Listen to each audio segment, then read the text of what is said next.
Hi, Assalamu alaikum. I'm Dr. Nizamuddin Qasmi. As you know, I'm a sexual disorders and infertility specialist working here at Saira Healthcare and Hijama Center, Barabanki Uttar Pradesh. मरोड़ फली का नाम आप लोगों ने कई मरतबा सुना होगा।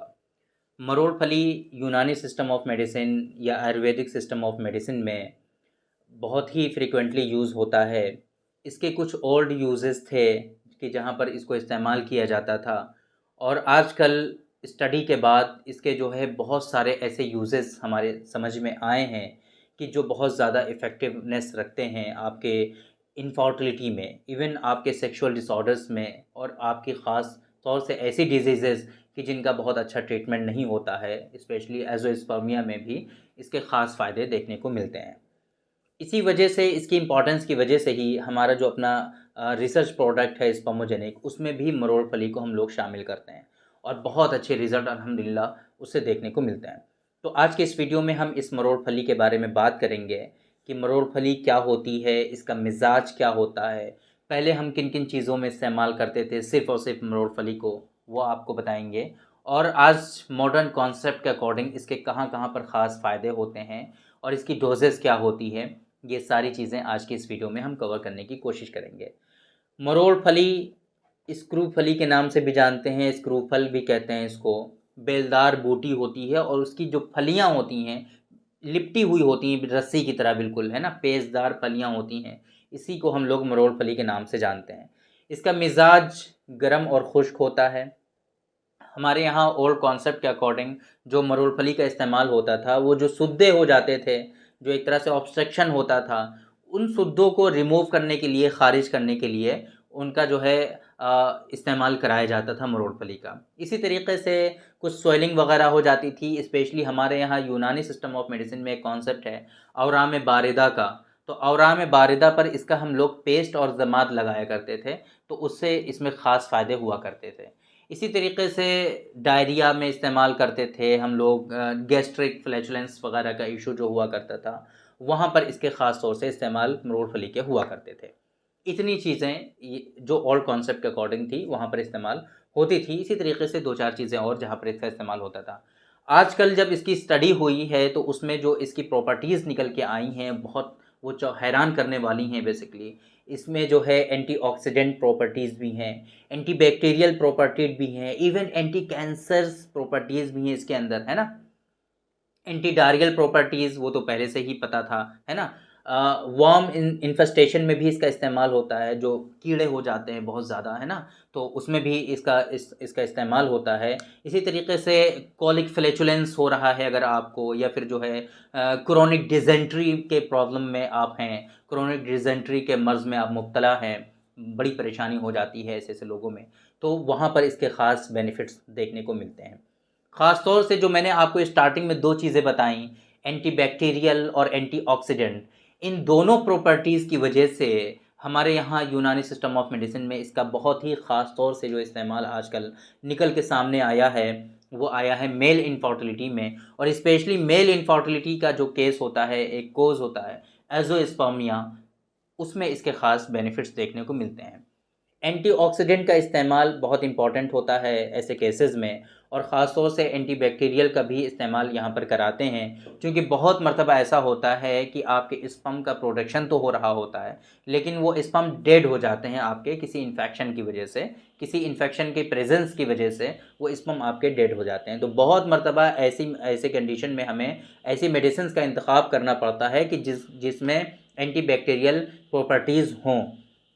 तो इस चीज़ को नज़र रखते हुए हमने इसको जो है स्पर्मोजेनिक में भी शामिल किया है, और स्पर्मोजेनिक के भी बहुत अच्छे रिज़ल्ट्स लोगों में आ रहे हैं अल्हम्दुलिल्लाह। अभी कल भी हमने एक वीडियो में डिस्कस किया था एक पेशेंट के बारे में, अपनी सक्सेस स्टोरी के बारे में, कि कैसे उनका स्पर्म काउंट 2 महीनों में ही अल्हम्दुलिल्लाह 48 मिलियन हो गया है, और वो उनकी सीमेन एनालिसिस की रिपोर्ट नॉर्मल हो गई है। तो स्पर्मोजेनिक भी उनको दिया गया था, और उसके साथ में और भी मेडिसिन उनको दी गई थी, अल्हम्दुलिल्लाह उनकी रिपोर्ट नॉर्मल हो गई है। तो ये मरोड़ फली है। मरोड़ फली का मिजाज गर्म और खुश्क होता है, मैंने बताया आप लोगों को, और इसकी जो डोज़ होती है वो 5 से 7 ग्राम होती है। ये मरोड़ फली का पाउडर जो है आप इस्तेमाल कर सकते हैं एज ए सिंगल ड्रग भी, और इसकी जो डोज़ होगी एक वक्त में सिंगल जो डोज़ होगी वो 5 से 7 ग्राम होगी, इससे एक्सेस नहीं करनी चाहिए आपकी डोज़। ये मरोल फली ऐसा नहीं है कि जो हमने प्रॉपर्टीज़ बताई हैं सिर्फ यहीं पर फ़ायदा होगा।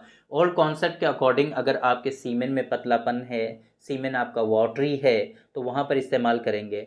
वाटरी सीमेन की वजह से आपको प्रीमेच्योर इजैकुलेशन की शिकायत है, जिरयान मनी की शिकायत है, जिसे हम लोग धात की शिकायत कहते हैं, है ना? स्पर्मेटोरिया कहते हैं, या फिर प्रीमेच्योर इजैकुलेशन है, जिसे हम लोग शीघ्र पतन कहते हैं, या फिर जो है उसको प्रीमेच्योर इजैकुलेशन कहते हैं, सुरात इंजाल कहते हैं। ऐसी कोई सी भी कंडीशन है वहाँ पर आप इसका इस्तेमाल कर सकते हैं।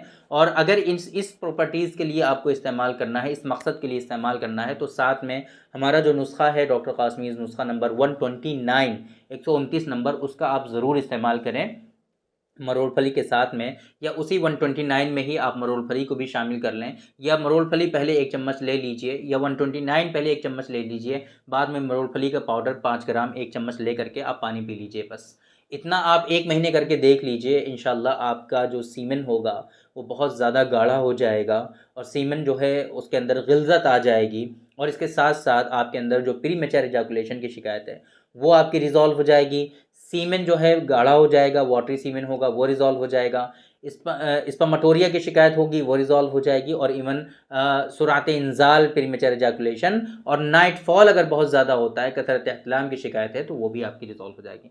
ये सारे के सारे बेनिफिट्स आपको देखने को मिलेंगे। और इसके साथ साथ अगर आपको इनफर्टिलिटी से रिलेटेड भी इश्यूज़ होंगे, अगर आपके अंदर स्पर्म काउंट का इशू होगा, स्पर्म काउंट कम होंगे, या एज़ोस्पर्मिया ही क्यों ना हो, क्योंकि आप अगर ऐसी कंडीशन है कि आपने सीमेन एनालिसिस कराया ही नहीं है, आप अनमैरिड हैं अभी, लेकिन इस परेशानी की वजह से आप इसका इस्तेमाल कर रहे हैं, तो बहुत मरतबा ऐसा होता है कि लोग अनमैरिड होते हैं और उनके अंदर एज़ोस्पर्मिया होता है, उनको पता भी नहीं होता।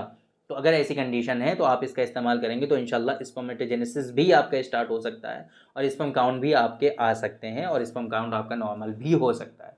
तो इस वजह से आप इसका इस्तेमाल कर सकते हैं। अगर ऐसी कंडीशन है तो आप स्पर्मोजेनिक साथ में लीजिए, 129 साथ में लीजिए, और मरोड़फली अलग से लेना चाहें ले लीजिए। अदरवाइज़ नहीं लेना चाहते तो कोई बात नहीं, स्पर्मोजेनिक में ऑलरेडी मरोड़फली शामिल है, और उसकी जो डोज़ आप लेंगे उसके अंदर मरोड़फली भी उसकी डोज़ में आ जाएगा। तो आप डायरेक्टली 129 और स्पर्मोजेनिक का इस्तेमाल आप कर सकते हैं, कोई मेजर इशू नहीं है। इन दोनों मेडिसिन का आप इस्तेमाल कर सकते हैं। तो उम्मीद करते हैं कि आप लोगों को समझ में आया होगा मरोड़फली के बारे में, कि मरोड़फली क्या होता है, और इसका मिज़ाज क्या होता है, डोजेज़ क्या होती हैं, यूजेस क्या होते हैं, और इसके अंदर कौन-कौन सी प्रॉपर्टीज़ पाई जाती हैं। ये सारी चीज़ें आपकी समझ में आ गई होंगी। आई होप कि आप लोगों को ये वीडियो पसंद आई होगी। तो थैंक यू वेरी मच। बहुत-बहुत शुक्रिया आपका। आज की इस वीडियो में इतना ही। इंशाल्लाह कल फिर मुलाकात होगी आपसे। एक दूसरी वीडियो में हम डिस्कस करेंगे आपसे एक दूसरे टॉपिक पर। तब तक के लिए आप हमें इजाज़त दीजिए। अस्सलाम वालेकुम।